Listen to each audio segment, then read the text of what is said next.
Hey there, everybody. I'm back and I'm going to shoot a couple more videos today at the beginning of chapter 22. So far, you have been working on a tyrant profile page. I assigned that last week, so hopefully you've had a chance to start working on that. You're choosing one of the four tyrants that are talked about in the first section of chapter 22.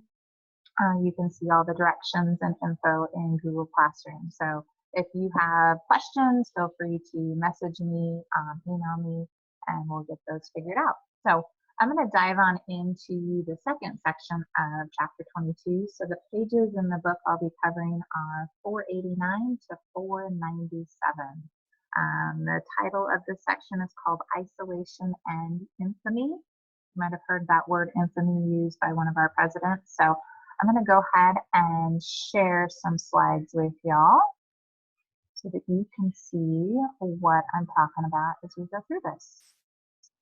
So hope you're having a good day today, and feel free to jot down some notes. You will have an assignment that I'll explain on the last slide of this video. So let's get started. All right, so as we head into this period of war, we were pretty separated from what was going on in Europe. There was a whole ocean in between us, and so we had pretty much been practicing this policy of isolation. We're going to do our own thing. We'll let Europe worry about Europe, and that was kind of the traditional approach. Okay? We also didn't get involved because we were still a little upset about this whole war debt problem. Okay? We had loaned lots of money. Your book talks about $22 billion to allied countries during World War I, and those were loans. Okay? If you loan somebody money, you expect to be paid back. So people were still a little upset about the slowness in this paid back process. And especially during the Great Depression, it would have been helpful for the government to have had a lot of these funds back in their coffers and their bank, so to speak. Okay, so again, the Great Depression kind of plays a role in that, where Americans were forced to really focus on what was going on at home as opposed to what was going on in foreign countries. Okay? Leaders in Washington, D.C. were just a little preoccupied. So just to note, most Americans were sympathetic with the Allied cause. Congress passed the Neutrality Act in 1939, basically providing that nations involved could purchase weapons from the U.S., but only on a cash basis. The buyers must then transport the weapons on their own ships. So this created kind of a cash and carry policy that helped England quite a bit. Let's see, at home, many people got involved in America First committees. These were committees made up of people who were maybe more of pacifists that didn't necessarily want to see America involved in another war again. Charles Lindbergh was probably one of the most well-known supporters of these America First committees. All right, in the middle of all of this, we have another election. Seems like those always come around when you least expect them, but FDR is running for his third term, which really hadn't happened before. We talked about previously how Washington had only served 2 terms, and most people followed that precedent that he had set. But FDR realizes the country is in the middle of some pretty big issues and decides to run. He tells people that your boys are not going to be sent, meaning they're not going to end up in this war.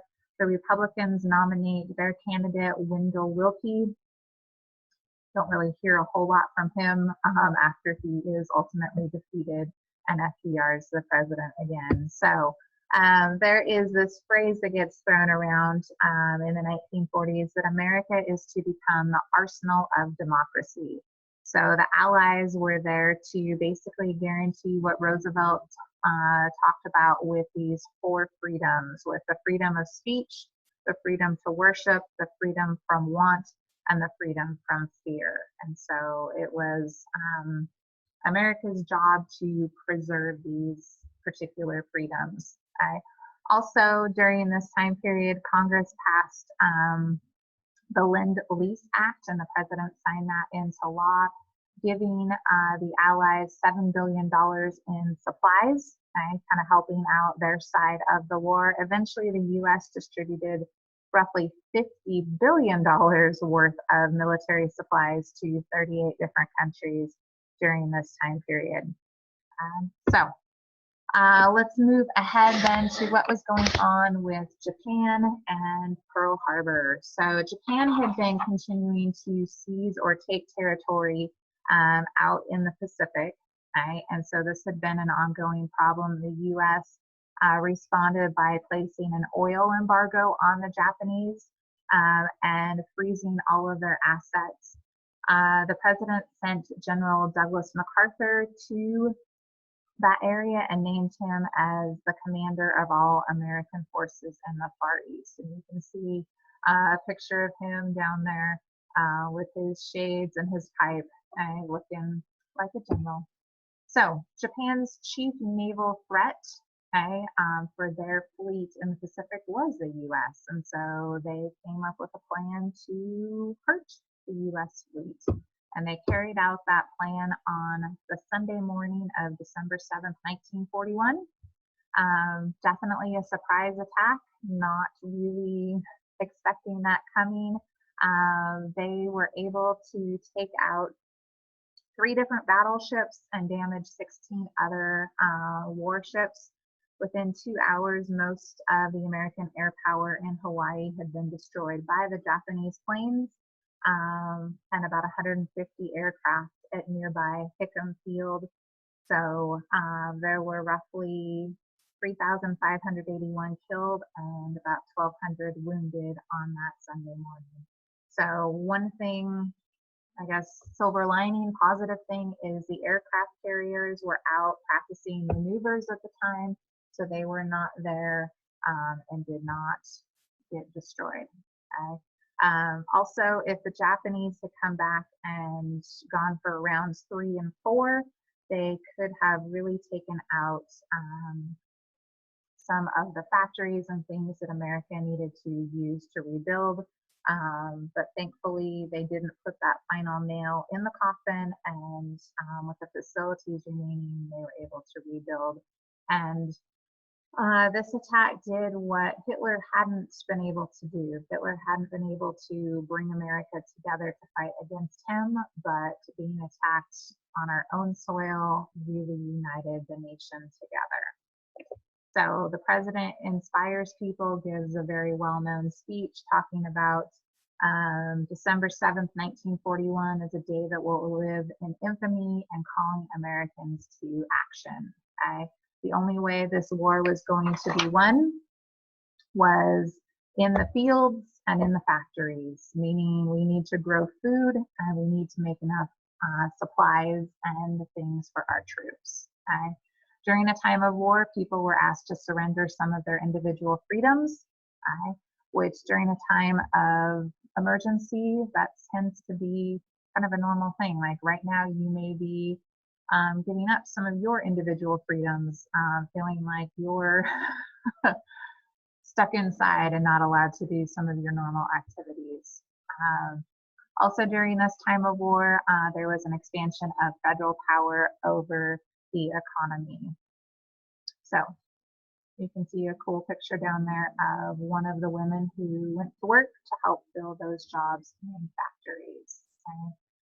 Many of those women didn't have husbands at home. They were serving in the military, and they stepped up and went to work and got that nickname, Rosie the Riveter. And there's a famous picture of Rosie based after a real live person. So there's a picture of her down there, okay, the poster that was created, and her many, many years later.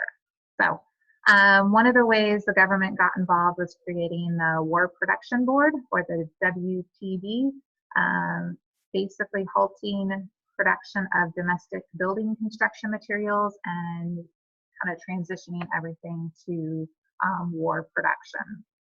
There was also a lot of rationing going on, okay, conserving food, rubber, gasoline, all sorts of different things, and again, diverting those resources to the war. Okay, recycling programs, gathering scrap metal, doing all sorts of different things, again, all for helping the war. So we just talked a little bit about women entering the workforce, okay, and stepping up and helping out the country. All right, on the home front, okay, taxes increase. Okay, it says in here, for most Americans, the war was far more than taxes and just ration books. This war mobilized millions of men. Nearly every family had somebody fighting on the war front. And many of these banners, you can see an example there, were hung in windows across America representing boys that had gone to war. The blue stars were for ones that had gone to war, but a gold star was honoring someone who had lost their life fighting for the country.